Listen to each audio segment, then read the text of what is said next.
И 300 лет Тува, она была под киргизским каганатом. Кстати, в Туве есть род кыргыз.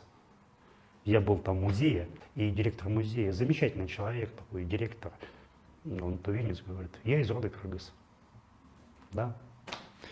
Ну, кстати, вот киргизы, древние киргизы, они оказались очень плодовитые на потомство. И с точки зрения этногенеза, это якуты.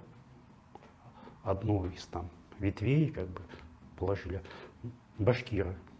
Я, кстати, ездил специально по этому поводу в Башкирию, встречался с местными условиями, и там 3 района есть компактного проживания, вот род киргиз.